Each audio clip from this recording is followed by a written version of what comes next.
ஒன்றிய அரசாங்கத்தை சார்ந்திருக்கின்ற ஒன்றிய அரசாங்கம் சொல்லுது, ஆமாம் தமிழ்நாடு பள்ளி கல்வித்துறையில் பல்வேறு சாதனைகள் செய்து கொண்டிருக்கின்றது.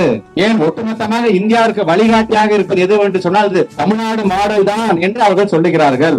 லண்டனை சார்ந்திருக்கின்ற கிங்ஸ் யூனிவர்சிட்டியை சார்ந்திருக்கின்ற ஒரு ப்ரொஃபசர் சொல்லுகிறார், ஒட்டுமொத்தமாக எல்லா விதத்திலையும் வறுமை இல்லாமல் கிட்டத்தட்ட பாத்தீங்கன்னா இன்னைக்கு நாடு முழுவதும் பாத்தீங்கன்னா 20-22% வறுமையோடு இருப்பதை எடுத்து சொல்லும் பொழுது தமிழ்நாடு மட்டும்தான் வறுமை இன்மை என்று வெறும் 2.2% தான். இன்னைக்கு கொஞ்சம் கொஞ்சமாக அதை குறைத்துக் கொண்டு வருகிறார் நம்முடைய தமிழ்நாட்டுடைய முதலமைச்சர். அதனால்தான் சொன்னா பொருளாதார ரீதியா அல்லது பசி இன்மையா வறுமை இன்மையா நல்ல சுகாதாரமான கல்வியா என்று இப்படி தொடர்ந்து நீங்கள் எந்த வகைப்படுத்திக் கொண்டாலும் ஒட்டுமொத்தமாக இந்தியாவுக்கு வழிகாட்டியாக இருப்பது எது என்று சொன்னால் அது தமிழ்நாடு தான். லண்டன்ல உட்கார்ந்து ஒரு ப்ரொஃபசர் சொல்றாரு, எல்லாம் சொல்ற ஒன்றிய அரசு எல்லாம் பாராட்டுறாங்க வாய்க்கிலேயே, இந்த பக்கம் பாராட்டிக்கிட்டே இருப்பாங்க, இந்த பக்கம் நமக்கான படத்தை நிறுத்திடுவோம். எப்படிப்பா இவங்க மட்டும் நம்ம என்ன சொன்னாலும் செய்யறாங்க, எல்லா விதத்திலும் இன்னைக்கு ஒரு சாதனை படைக்கிறார்களே, இவங்க வளர்விடக்கூடாது.